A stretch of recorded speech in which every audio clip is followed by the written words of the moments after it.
binibenta po namin dito is pita shawarma, is pita bread po siya, naka-pita wrap, 70 pesos lang po siya. Then, overload po, 100 pesos po siya.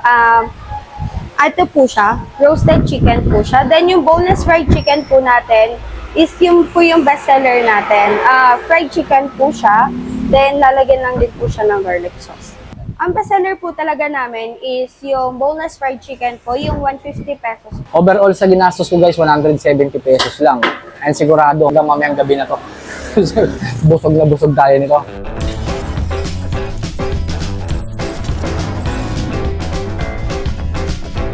Hello guys! Welcome to my vlog.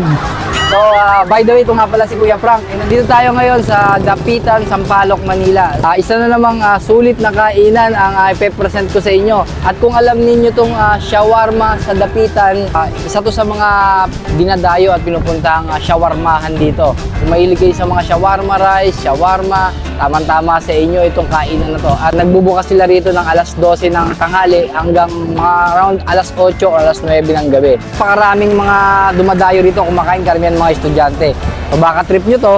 So, pakita ko sa inyo ha. Let's go. Kain tayo. Ito ang lugar ng Dapitan Street, Sampaloc, Manila na kung saan ninyo matatagpuan ang isang kainan na nagbebenta ng masasarap na shawarma na gawa sa chicken breast. At para sa variety ng mga product nila, meron po sila ditong chicken pita shawarma, shawarma rice at itong boneless chicken rice shawarma na talaga namang mabenta at wala po sila ditong beef or kahit anong mga karne kundi purong chicken lang para sa kanilang shawarma. Kaya naman napadayo na ako dito dahil ang dami talaga ng servings nila. Kaya naman kung budget meal na food trip ang hanap nyo, I hope makatulong sa inyo ang video to. Kaya ano pang inaantay natin? Umpisahan na natin ang Hanis Review.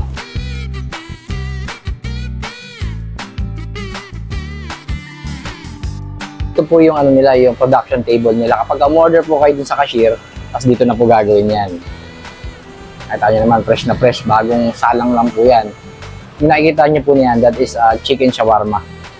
Tapos yung may mga gulay na rin, yan, nakita nyo yung gulay. Tapos, hindi na rin po yung mga ang condiments nila. Tapos, meron sila dito. Ang tawag dito, ma'am? Boneless fried chicken. Ito, pakita ko po sa inyo yung isa pa nilang product, yung boneless fried chicken. Ayan.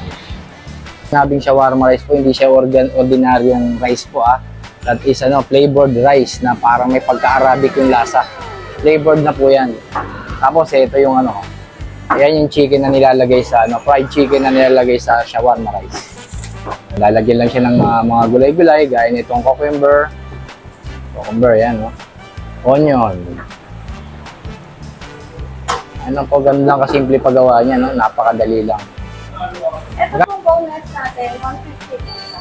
150. Meron din po kami spicy boneless po at 10 pesos lang po. Spicy boneless daw po pala is 160 pesos. Pero kapag ang in-order nyo is, tawag dito, ma'am? Boneless po, yan po yung original na. Ayan, yung original boneless chicken yan. Nakita nyo naman. Ito po yung spicy, yan. Nilagyan lang siya ng pampaanghang.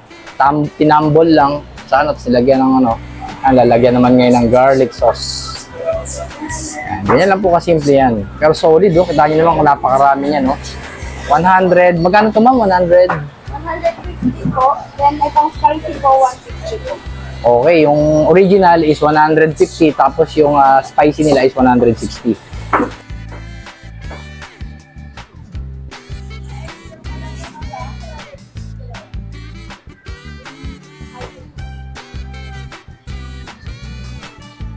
Yan, solid.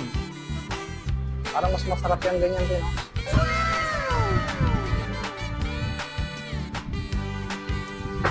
Okay.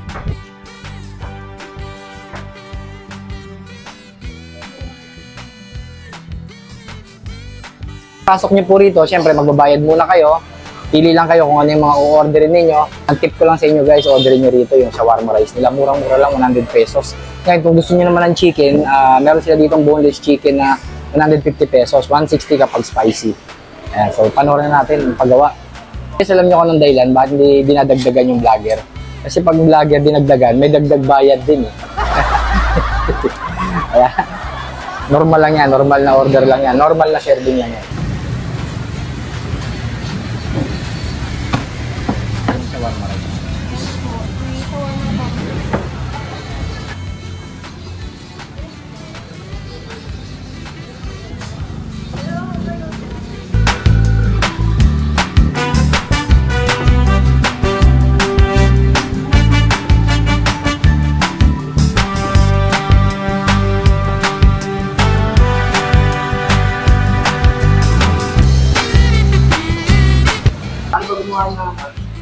shawarma?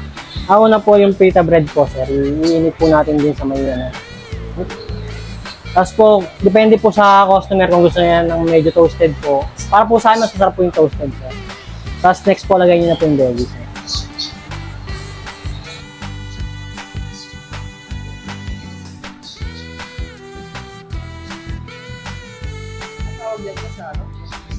Ito, sir, chicken.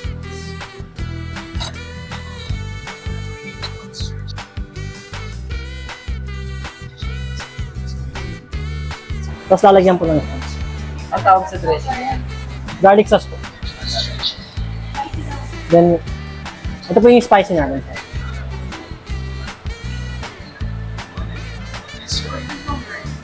Garlic.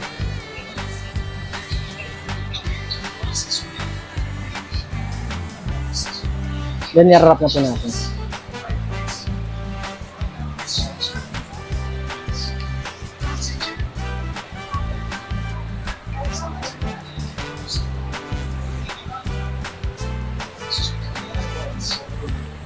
So ito po nakita nyo naman, ito 100 pesos po yung ganito karami. Tututo ko pa para makita ninyo. Ayan, isa na naman panibagong food tripan to Sama nyo po yung mga girlfriend niyo dito, tsaka yung mga, mga tropa, mga pamilya, dito kayo kumain. Etong dining area po nila, hindi ganun kalaki. Hindi rin aircon, pero okay naman, nahangin naman, may electric pa naman. So wag na natin patagalin, kainan na! So ito po, ganito po karami yan. Kasi kapag umorder kayo nito, automatic, kaagad to dalawang rice kaagad yung magkapatong Pero nasa sa inyo guys, kung hindi kayo malakas sa kanin, pwede nyo pa-serve lang 1 cup lang muna, 1 rice lang. Kasi ang dami talaga. Ito po yung overload shawarma rice nila Ulitin ko lang, 100 pesos. Sakit na naman ang bato ko nito pag ganito karaming kanin yung nachibog ko. Ang kagandahan kasi rito guys, sariwang-sariwa, fresh na fresh yung paggawa. Made to order po sila rito. Kapag kumain po kayo dito, automatic, gagawin sa harapan ninyo. Sarap. Puro chicken lang po yung nila dito ay nahalo nila. Wala pong beef, wala ring walang kahit anong meat. Pure chicken lang po dito. Mapa-shawarma man yan, mapa-rice meal man yan, mapa-pita, shawarma. Puro chicken po yung halo. Tama-tama sa mga sa mga kapatid nating Muslim, pwede mo sila makakain dito.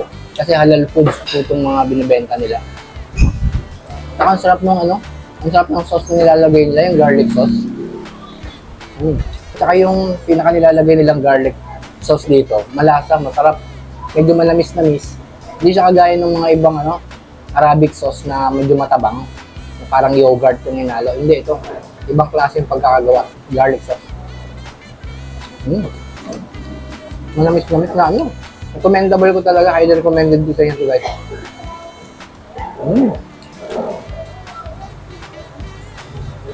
Ang sarap, grabe. Buti nakarating ako rito.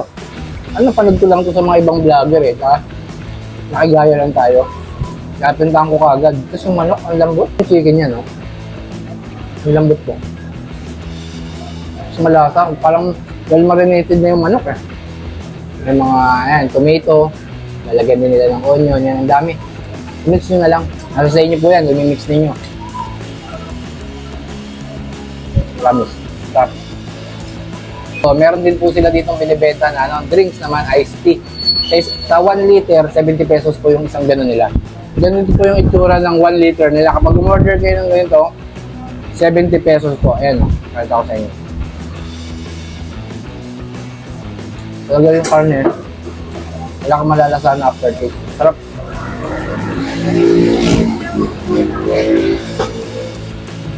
Ito yung hot sauce nila yan. Pwede nyo pong iramin to, tapos kung gusto nyo maanghang, try nyo lang. Pero lalay lang Baka mamaya, umusok yung alang-alan ninyo. Tingnan natin kung tolerable ba yung anghang nila or kayang-kaya naman ng bata. Talagang may kagat ng anghang. Huwag yung dadamihan. Solid. Panalo. So ito yung chicken pita shawarma nila. Yung ganito po, nagkakalaga siya ng 70 pesos. Kung magpo-food trip kayo, tamang merienda lang yung hanap ninyo. So ito po yung shawarma, pita shawarma, chicken pita shawarma. Ayan yung laman yan. At naman, ang daming sahog. Ang daming chicken, ang daming tomato, ang daming kamatis. Ayan ha. Ayaw ka ba? 70 pesos. Eh, yung 70 pesos mo, pag umorder ka sa tabi-tabi, kahit di mo pa magustuhan yung lasa, di mo pa magustuhan yung dami ng sahog na nakalagay dyan sa chicken shawarma pita ninyo. Ayan. Ayan ha. Mga brother and sisters, talagang solid. Ang daming laman. Shawarma nila.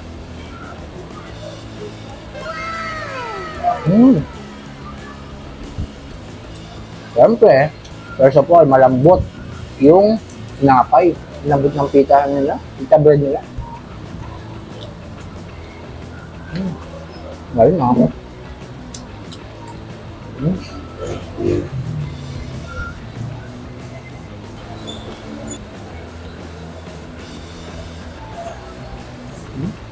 Magkasasabunga ako. Sarap, lambot ng tinapay. Bagay na bagay sa ano, sa mga sahog na shawarma. At ang daming mga gulay, ang daming mga ano, onion, tomato, cucumber. Sarap. Wala akong alat na lasahan. Hindi natin ang ato.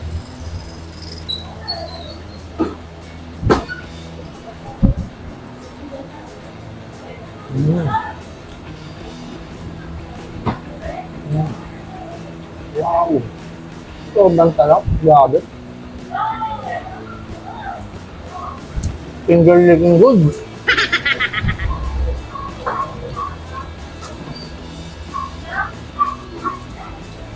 Wala na. Finish na. Sarap. Solid. Yung chicken, hindi man na po tayo umorder nun kasi ang dami na nito. Baka di ko maubos. Sa susunod na food review na lang po, babalikan ko sila. Pero guys, I assure you, kasi ang dami rin mga order ng boneless chicken na yun, eh, talagang masarap din yun. Pero ito, honest food review ko dito sa chicken shawarma pita at sa shawarma rice. Sarap. Solid. Grabe. Ulan sinabi, manakain kong shawarma. Panalong-panalo rito. Ang lambot ng manok, well marinated. Tapos yung sauce nila rito, yung garlic sauce. Ang garlic sauce nila guys, panalo.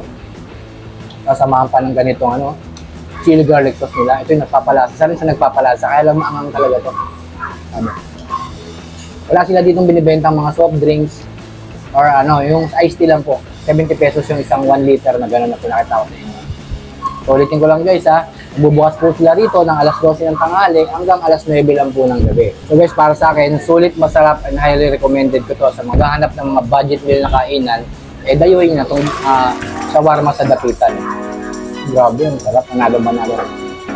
So guys, hanggang doon ko na lang po tinatapos ang video na to. I hope nakatulong po ito sa mga small establishment or small business na kagaya nito.